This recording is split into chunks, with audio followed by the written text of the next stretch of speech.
Ever since Russia invaded Ukraine, much of the Western world has bombarded them with restrictions, boycotts, and sanctions. For example, the biggest companies in the world, including Apple, Amazon, Adobe, Netflix, and Disney, have all stopped operations in Russia.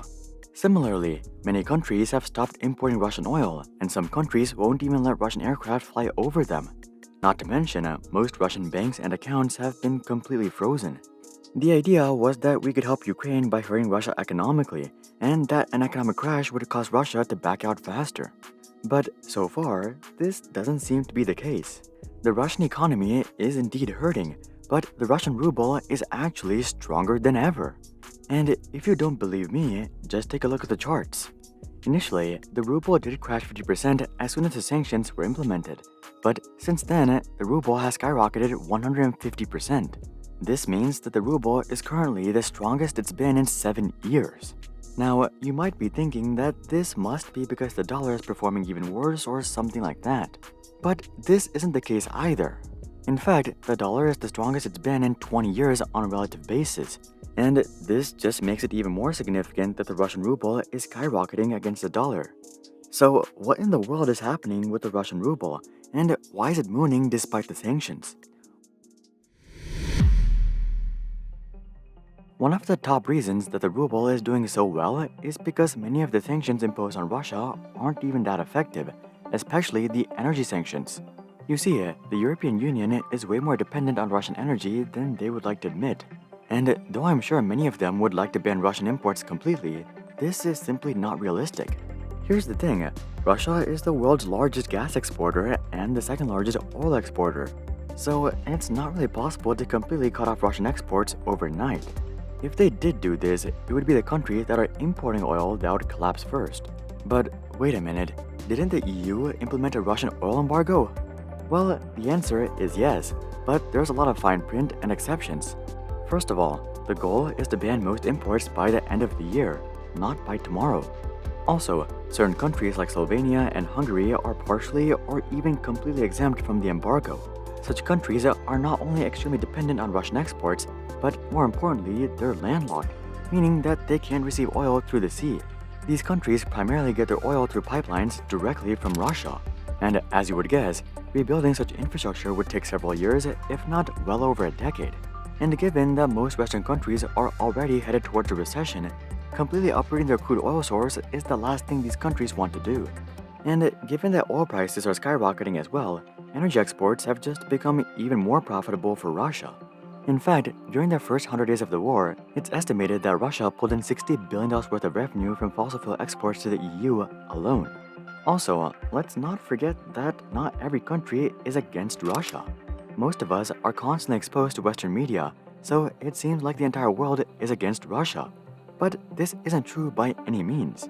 Many countries actually support Russia, including Belarus, Cuba, Nicaragua, Venezuela, and Kyrgyzstan. But you don't even have to support Russia to help them. If you simply stay neutral and continue importing Russian oil, that itself is a massive benefit for Russia.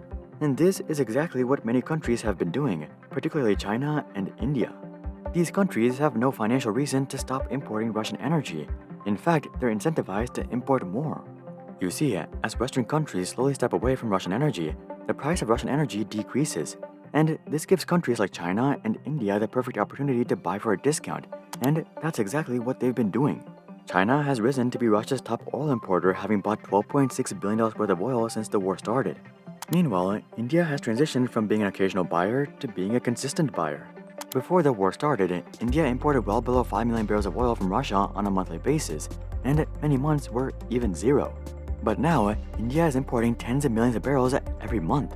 And as more time passes, I think it just becomes even more likely that more countries adopt such a policy. It's not that they support the war, rather they're simply gonna do what's in their best interest. And if Russia has the cheapest oil, then so be it. Aside from Western sanctions being negated by exemptions and neutral countries, the ruble is also substantially benefiting from supply and demand. While we like to throw around a bunch of fancy terms like quantitative easing when describing a country's currency or economy, in the end, the currency's strength just comes down to supply and demand. If demand outpaces supply, then the currency will gain dominance. Conversely, if supply outpaces demand, then the currency will lose dominance. Western countries were obviously trying to accomplish the latter by eliminating demand, but this has sort of backfired. As we just discussed, Russia is still able to find significant amounts of demand for their oil, which in turn means the ruble is in high demand. However, the supply of rubles has gone down substantially because almost every Western company you can think of has left Russia. So Russians are no longer giving rubles to foreign companies. If you haven't noticed yet, this means that rubles are entering Russia but not leaving Russia. Russia has actually leaned into this by implementing a slew of different rules. For example, Putin has declared that importing countries must pay for Russian oil and natural gas using rubles. Similarly, Russian exporters are required to convert at least half of their excess revenues into rubles. These rules stretch further than just exports and imports as well. For instance, Russia has banned foreign stock and bondholders from taking their dividend payments out of Russia. All of these policies have just further inflated the demand for the ruble while also deflating the supply of the ruble. And simple economics would tell you that this is extremely beneficial for the ruble. Not to mention, Russians themselves are extremely reluctant to let go of their rubles because they can earn extraordinarily high interest rates by just leaving it in the bank. When the war started, Russia hiked interest rates all the way to 20%. They have since decreased them to 10%, but as long as the currency itself is holding strong, there's very little reason to seek out investments or spend your money when you can just earn 10% doing nothing. Russia has actually started to lighten such monetary policies because they don't want the ruble to get too strong.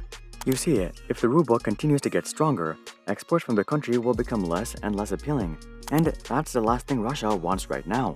So, ironically, the ruble is starting to get so strong that even Russia is okay with a slight cooldown. Listening to all of this, it might seem like Western sanctions were a massive fail, and from one perspective, they were. After all, Russia is still making loads of money and the currency is stronger than ever. But it's not all sunshine and rainbows. While Russia has plenty of money to spend, they can't actually spend it. Here's the thing, while sanctions may not have been that effective at stopping countries from buying Russian products, they have been quite successful at preventing Russia from buying foreign products. A great example of this is car sales. Russia expects car sales to halve by the end of this year. Another example is semiconductors. In fact, the supply of semiconductors has gotten so bad in Russia that they have started to use dishwasher and refrigerator chips inside military equipment. This isn't that surprising when you consider that US technology exports to Russia have decreased by 70% since the start of the war. This is the same case with telecommunications, lasers, avionics, and maritime technology as well. And while Russia may be able to put up a strong facade in the short term, it's only a matter of time until these internal shortages start destroying not just their economy, but their entire society. But wait a minute, doesn't everything get produced in China? Why don't Chinese companies just supply Russians with semiconductors and phones and cars? Not to mention it, they could probably charge the Russians a premium for this, right? Well, they definitely could, but none of the big Chinese companies really want to do this. This isn't to say that these companies support Ukraine, but at the same time, helping Russia isn't in their best interest either. Here's the thing, these manufacturing companies have insanely large contracts with American juggernauts like Apple and Nvidia. And the last thing they want to do is jeopardize their contracts with these companies by selling equipment to Russia. It's simply not worth the risk. This isn't to say that no one is helping Russia though. Many smaller companies that don't have relationships with Western countries and companies are willing to help Russia. But as you would guess, these are almost always second-grade products. So the longer these sanctions go on, the more likely it is that Russia's technology will degrade. Aside from facing a supply crisis, Russia is also facing a debt crisis. Recently, Russia missed a bond interest payment, not because they couldn't afford it, but because they couldn't pay. You see, the interest payments were supposed to be in euros and dollars, but Russia doesn't really have access to these currencies. So they tried paying with rubles, but this payment was blocked by international sanctions. Considering this, missing the payment isn't exactly Russia's fault, but this will no doubt discourage investors from buying Russian bonds, which will just make it even harder for Russia to get through this war. So while the ruble is stronger than ever, the same cannot be said about the Russian economy. In the end, Russia has played the sanctions game as well as they can. They've found new buyers for their oil, they've limited the outflow of rubles, and they've successfully stabilized the currency. All of these efforts have kept Russian income rather consistent, but this isn't to say that Russia is winning the economic war. While Russia has plenty of money to spend, they literally can't spend it. They can't buy cars or phones or computers or really anything. They're forced to rely on Chinese knockoffs that don't have anything to lose by working with them. This hasn't become that big of a problem yet given that the sanctions have only been in place for a few months. But imagine what happens 5 years down the line. What will everyday Russians do when they need a new car or a new computer? Russia's tech industry has already realized this, and that's why tens of thousands of tech workers have been fleeing the country. And as these tech workers flee the country, it just becomes even less likely that Russia is able to reproduce Russian technology by themselves. And in today's world where technology is basically an essential, Russia will only be able to keep up this rate for so long until something gives. So yes, the Russian ruble is indeed the best performing currency of 2022. But in the end, the entire point of a currency is to act as a medium of exchange. And given that the ruble is failing at doing just that, its relative strength is all but meaningful. But that's just what I think. How much longer do you think Russia can keep up this charade? Comment that down below. Also, drop a like if you thought this video explained the ruble situation well. And of course, consider checking out our Discord community to suggest future video ideas and consider subscribing to see more questions logically answered. But until then, I'm Hari, and I'll see you guys on the next one.